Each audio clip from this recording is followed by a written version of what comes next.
Good morning! Oh. Good morning! Hello! Ngayong araw na to ay, ano araw ngayon? Market! Market date. Saturday. And we're buying? Market! No, we're buying fish kasi gusto na daddy niya is magluto kami ng sinigang na fish. Daddy. So, let's go to the market. Samahan niyo kami. Bye! Bye! Hello? Yes! Ang dog, layo nun na. Kita mo yun? Careful! Careful! Ayan. So, ngayon, pupunta na kami ngayon ng market. Malapit lang siya sa bahay. Mga 5 minutes walk siguro or less. Ayan. So, ngayon, kikwento ko lang sa inyo. Story time lang. Mabilis lang na story time. Kasi mamaya mabibisi na ako pag hawak kay MK. Yeah. Michelle, doon ka sa, hindi mainit. Ayan. So, kami, kikwento ko lang sa inyo. Kami, we are a family of 3. Nakastay dito ngayon sa Singapore. So, paano kami nakastay dito sa Singapore? Nakasama yung bata. So, naka-dependent pass kami sa aking asawa. So, thank God for the privilege na makapag-stay dito na under DP sa aking asawa. Kasi sa akin, sa case ko, may work talaga ako dati na S-Pass. May magpa-anak. Ayan. Kaso mo, nabawalan ng quota sa company namin. So, that's the usual case dito sa Singapore. So, sa hirap ngayon ng pag-apply dito sa Singapore. Yun nga, dahil nga, yung quota ng S-Pass, ang taas na ngayon eh. Parang 10 atang lokal versus isang foreigner. Parang ganun na yata yung quota ngayon. Hindi na kinaya ng company namin. Kaya, ayun, thank God nakapagpa-DP ako sa asawa ko. Tapos, yung anak ko din na DP. So, kaya nakapag-stay kami together. Yeah, so ngayon, wala kaming kasamang bantay. Hindi na kami kumuha ng babantay para sa kanya. Kasi, let's go to the market. Yan. Kasi mas costly siya. Parang para sa amin na. Mas costly siya. Ayan. Nagpakarga na kasi siya kaya natigil. Ayan. So, para sa amin, mas costly kasi. Dahil una sa lahat, wala kaming sariling bahay na nagre-rentahan. So, yun ang isa namin consideration. Kasi kapag may kumuha ka ng helper, kailangan consider mo yung tutuluyan nila. Kasi part yun ng nila. Siyempre, care mo na din doon sa kukunin mong helper. No? Plus, it's a rule. Dito sa Singapore na kailangan nakastay sila sa isang kwarto or basta mayroon silang bed space na registered sila sa HDB. So, kung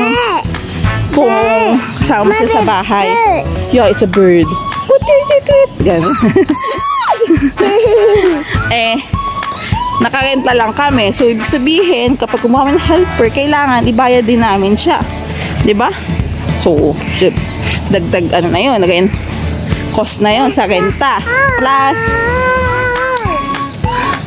syempre yung salary niya, tapos levy, tapos allowance sa isang buwan. Syempre yung note sa sahod niya, syempre yung pang-toiletries niya, pangkain niya. So, syempre, ka din, kailangan bumibigyan. So, sa case namin, pag kinonsider namin lahat-lahat ng yun, baka mas mataas pa sa tuition fee ng anak ko. Although, ang maganda naman kasi kapag may helper ka, yeah, it's uncle and aunties.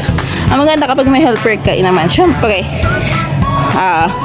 kasama ng anak mo sa bahay, tapos pwede mo rin katuwang sa pagluluto o sa paglilinis ng bahay. Pero kasi, sa amin kasi naman, din naman kami kasi, nagluluto din kami tsaka naglilinis. So, parang, no need na, parang ganon ba.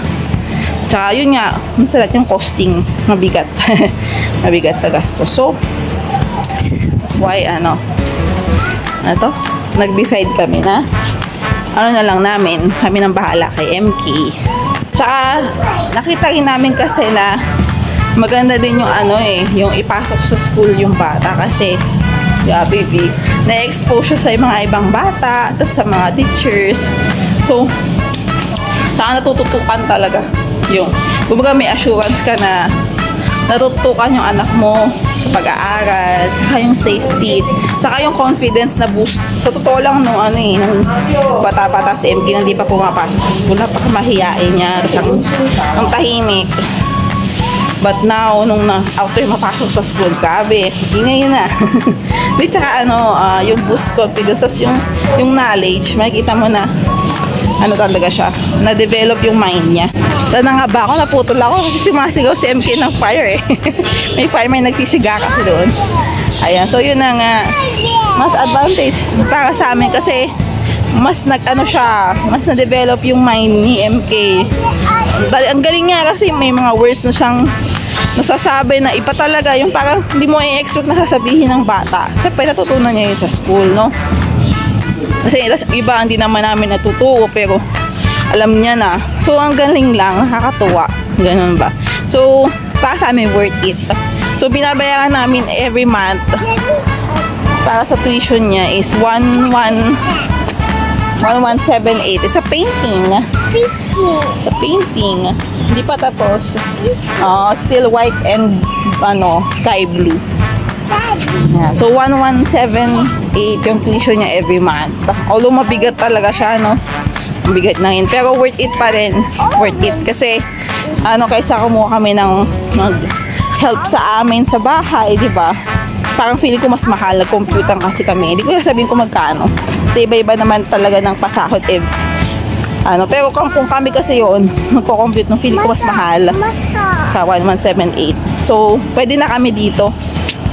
Saka nakasanayan na namin eh. Nung una, sobrang adjustment ni MK, umiiyak talaga siya for, I think, 2 weeks to 1 month. Pero sabi ng mga teachers, mabilis daw siya naka-cope up. So, that's good. Thank God kasi, mabilis siya as compared to other kids. Ayan, so yun lang. I hope na na through this video naka-help din sa inyo para magkaroon ng idea kung ano ba yung naging experience namin and kung ano yung naging point of view namin, bakit namin pinili na mag-aral na lang si MK kesa nagkuha ng helper at this young age. Ayan, so thank you for understanding. Hala, my God! Oh no! Oh no! It's okay. This is a gilid dumaan. Ayan, so sa mga families din dito sa Singapore na magkaroon na nag-check ng chance para makasama yung anak nila, alam ko pwede yung DP kung kaya naman sa family nyo o kaya ng asawa nyo or ikaw as wife or mayroon yatang student pass. Actually, i-check ko din nga yung student pass eh. Pag nagka-idea na ako, share ko din sa inyo. Bye-bye! Magma-market na kami. Mahirapan na ako mag-video kasi papapabuhat tong sa MK eh. Ha? Yeah, Uncle is here. So, bye-bye na sa video? Bye-bye. We're going to the market. Ayan, ito yung market, wet market. So, bye-bye na sa inyo. Bye-bye sa inyo. Ha? Bye-bye na. Say bye-bye. Michelle, wave your hand.